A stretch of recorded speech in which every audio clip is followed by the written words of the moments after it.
संघर्ष पढ़ेंगे। ऐसा नहीं है कि इतिहास में इससे पहले उत्तराधिकार संघर्ष नहीं हुए या इसके बाद उत्तराधिकार संघर्ष नहीं हुए, लेकिन ये जो उत्तराधिकार संघर्ष हम औरंगजेब वाला पढ़ने वाले हैं, ये सबसे भीषणतम था, जिसमें सबसे ज़्यादा जनधन की हानि हुई और अपने सगे संबंधियों को मौत के घाट उतार दिया गया था। हालांकि हम इससे पहले अगर बात करते हैं तो मुगलों में हमेशा ही उत्तराधिकार संघर्ष रहा है।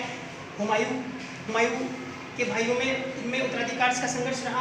अकबर को भी अपने सौतेले भाई से उत्तराधिकार का संघर्ष करना पड़ा।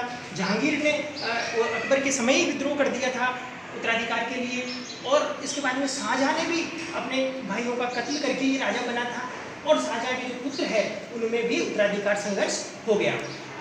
उत्तराधिकार संघर्ष इनमें इसलिए होता था क्योंकि ये जो मुस्लिम शासक है इनमें उत्तराधिकार बनने का कोई निश्चित नियम नहीं था, जैसे कि हिंदू शासकों में था कि सबसे बड़ा पुत्र ही राजा बनेगा। इनमें तलवार के बल पर या जिसके पास ताकत होती थी वही राजा बनता था। तो हम देखते हैं 1657 ईस्वी में शाहजहां बीमार हो गया। बीमार होने के बाद में चिंताएं बढ़ने लगी लोगों में कि राजा अगर बीमार हो गया तो दूसरा राजा कौन बनेगा, क्या होगा, सारी चीज़ें।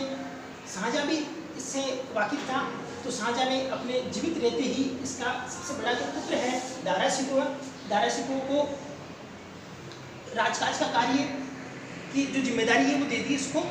शाहजहां का ये सोचना था कि भाई अब दारा शिकोह ने अगर ये सारी जिम्मेदारी ले ली है तो बाकी जो अन्य शासक है वो इसका विरोध नहीं करेंगे और उत्तराधिकार संघर्ष नहीं होगा। दारा शिकोह एक शिक्षित, सुसभ्य और उदार व्यक्ति था, जिसका सभी धर्मों के प्रति अच्छा दृष्टिकोण था, और ये जो मुस्लिम है, जो धर्मगुरु है, उनको ये मानता था। तो अधिकतर जो शाहजहां के समय में जो हिंदू जनता है और जो हिंदू सूबेदार वगैरह है वो सब दारा का समर्थन करते थे। वो ये चाहते थे कि दारा राजा बन जाए। अन्य भाइयों को अगर हम देखते हैं तो शाहजहां के उस समय 15 बच्चे थे जो सब मुमताज महल से हुए। उनमें से 7 बच्चे जीवित बचे, जिसमें सबसे बड़े जहां आरा, दारा शिकोह, शाह शुजा, औरंगजेब, मुराद और रोशन आरा और गोहन आरा, यानी 3 बहनें थी और 4 भाई थे। इसमें भाई नहीं, बहनें भी उत्तराधिकार युद्ध में शामिल थी। जैसे जो जहां आरा है उन्होंने दारा शिकोह का साथ दिया, रोशन आरा है इन्होंने औरंगजेब का साथ दिया, और जो गोहन आरा है इन्होंने मुराद बख्श का साथ दिया। इस समय शाह शुजा जो है वो बंगाल का क्षेत्र इनके पास था, बंगाल की सूबेदारी इनके पास थी।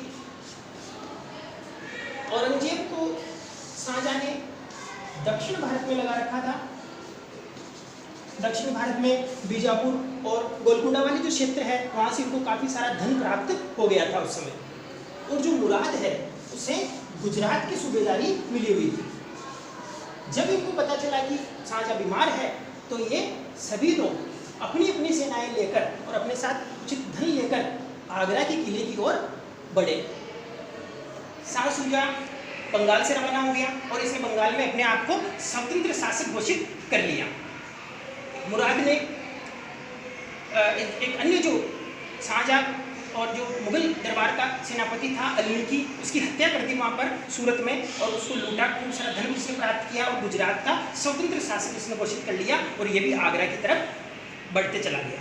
और औरंगजेब ने अपने आप को स्वतंत्र शासक घोषित नहीं किया, इसने सिर्फ ये दर्शाया कि वो शाहजहां से मिलने जा रहा है, अपने बीमार पिता के पास जा रहा है। जब ये सूचना शाहजहां को मिली तो शाहजहां ने सोचा कि ऐसे तो बहुत प्रॉब्लम हो जाएगी, तो शाहजहां ने सबके पास में, तीनों इनके पास में पत्र भिजवाया, कहा कि आप अपनी सेना लेकर ना आए, अपने कुछ अंगरक्षक लेकर आप मुझसे मिलने आ जाओ। लेकिन इनको ये डर था कि जो दारा शिकोह उस समय शाहजहां के पास ही था, राजकाज देख रहा था, तो ये सोच रहे थे कि हो सकता है कि दारा शिकोह हम पर आक्रमण कर दे, हमको कैद खाने में डलवा दे, खुद राजा बन जाए, क्योंकि इन तीनों को अपने पिता की फिक्र नहीं थी, इनको तो राजा बनना था। तो ये उस संदर्भ में उन्होंने उस चीज़ को नहीं देखा और ये अपनी अपनी सेनाएं लेकर आगे बढ़ते गए। औरंगजेब ने सोचा कि क्यों ना मैं मुराद को अपने साथ मिला लूँ, तो इसने मुराद से पत्र व्यवहार किया और मुराद को अपने साथ मिला लिया। कहा कि जो दारा शिकोह है वो विधर्मी है। दारा शिकोह को इन्होंने विधर्मी घोषित कर दिया क्योंकि ये हिंदुओं के प्रति उदार था, तो इसको विधर्मी घोषित करा और इन दोनों ने कहा कि हम इसका अंत करेंगे। और राजा अब उसके बाद में जो भी है वो राजा बन जाएगा। तो औरंगजेब और मुराद की सम्मिलित जो सेनाएं हैं वो एक तरफ आगरा की ओर बढ़ रही थी। तो अपन एक यहाँ इसको समझ लेते हैं कि ये आगरा का किला है। यहाँ पर शाहजहां बीमार है और सारी जो व्यवस्थाएं हैं वो इसके पुत्र दारा के पास में है। अब ये इधर से औरंगजेब और मुराद दोनों एक साथ बढ़ रहे हैं आगे, और एक तरफ से शाह शुजा बढ़ रहे हैं। इनको रोकने के लिए शाहजहां ने जय सिंह और दारा सिकोह का पुत्र था सुलेमान सिकोह, उन दोनों को भेजा। इन दोनों को भेजा शाह शुजा को रोकने के लिए कि आप जाओ शाह शुजा को रोकिए, और औरंगजेब और मुराद को रोकने के लिए। अभी शाहजहां को पता नहीं था कि दोनों मिल गए, तो जसवंत सिंह और एक अन्य मुस्लिम सूबेदार इसके साथ था, इनको भेजा कि आप मुराद को रोकिए। और इनको विशेष ये कहकर भेजा कि आप शहजादों को समझाकर वापस अपने अपने क्षेत्र भेज दें, या तो नहीं माने तो अगर युद्ध हो तो युद्ध में इन शहजादों को कोई भी नुकसान नहीं हो। ये बात इनको पहले समझाई गई। जय सिंह और सुलेमान सिकोह आगे बढ़े, शाह शुजा से इनका युद्ध हुआ। शाह शुजा को इन्होंने पराजित कर दिया और शाह शुजा वापस बंगाल की ओर लौट गया। जसवंत सिंह और ये सूबेदार आगे बढ़ रहे थे। जसवंत सिंह को ये लग रहा था कि भाई या तो मुराद मिलेगा या औरंगजेब मिलेगा, क्योंकि दोनों अलग अलग थे, लेकिन ये तो दोनों पहले ही मिल गए। दीपालपुर नामक स्थान पर ये एक साथ मिल गए और इन दोनों की संयुक्त सेनाओं का मुकाबला जसवंत सिंह के साथ हुआ। और ये जो अन्य सूबेदार था उसने अंत में युद्ध में साथ नहीं दिया और ये मैदान छोड़कर भाग गया, क्योंकि ये हो सकता औरंगजेब से मिल गया। अब सिर्फ युद्ध मैदान में जसवंत सिंह और इसके जो राजपूत सैनिक है वो बचे। राजपूतों ने और जसवंत सिंह ने बहादुरी के साथ औरंगजेब और मुराद की सेनाओं का मुकाबला किया, लेकिन परिणाम स्वरूप ये हार गए। और इसी संदर्भ में आगे कहानी आती है कि जब ये पराजित होकर इनको युद्ध मैदान से हटाया गया और ये जोधपुर गए, तो जोधपुर में इनकी जो पत्नी है उन्होंने जोधपुर किले के दरवाजे बंद कर दिए थे, क्योंकि ये पराजित होकर गए थे। उस संदर्भ में भी एक कहानी है कि जो जसवंत सिंह की पत्नी है वो मेवाड़ वंश की राजकुमारी थी, वो एक अलग संदर्भ में हम पढ़ेंगे। तो ये सारा युद्ध होने के बाद में औरंगजेब और मुराद की सेनाएं जीत गई और ये आगरा की तरफ आगे बढ़ने लगी। जब ये समाचार शाहजहां को मिला कि ये सेनाएं पराजित हो गई है, तो दारा ने इनसे शाहजहां से आज्ञा लेकर एक सेना लेकर इनका मुकाबला करने के लिए दारा आगे बढ़ते हैं।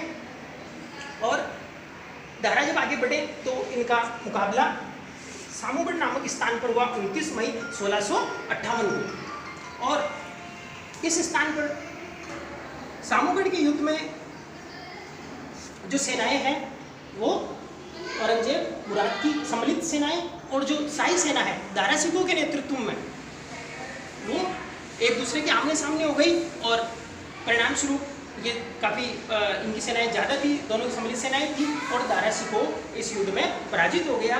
और पराजित होकर ये दिल्ली की ओर अपने परिवार को लेकर दिल्ली के किले की ओर ये बढ़ गया। पराजित हुआ और पराजित होकर ये दिल्ली की ओर बढ़ा। तो इस तरह आगरा के किले पर औरंगजेब और मुराद ने अधिकार कर लिया।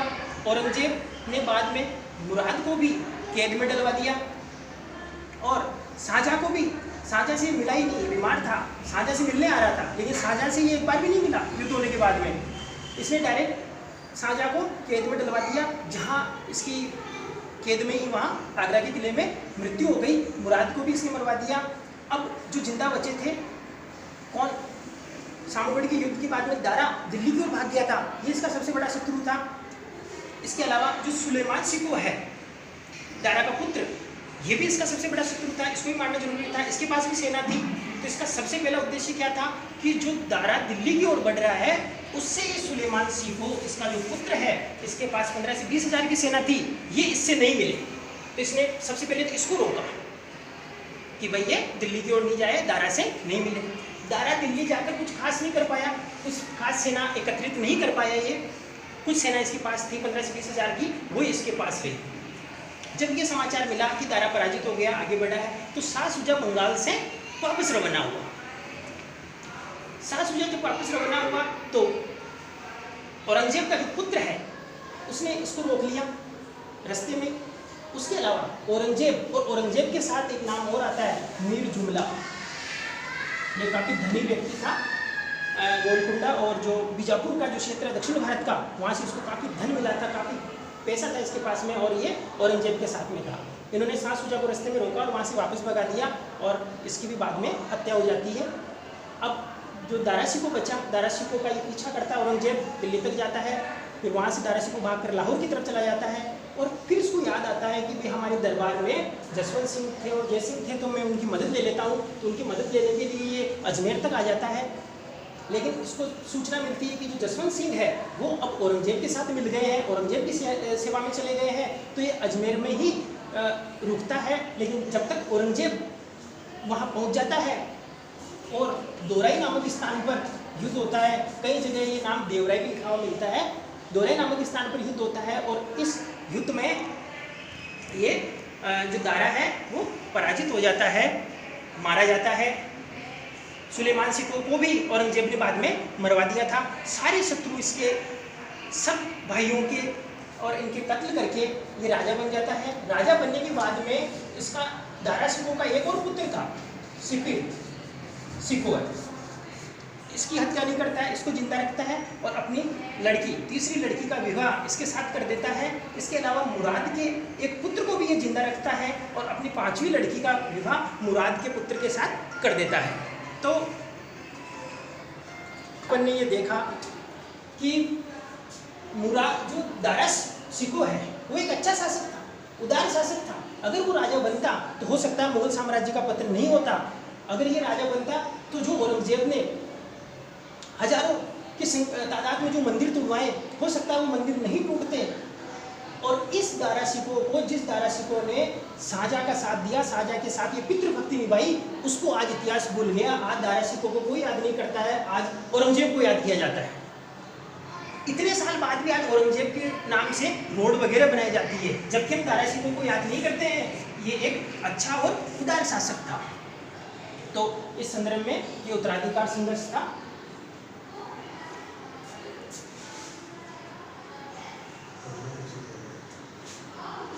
देखो वॉश ही नहीं हो रहा है।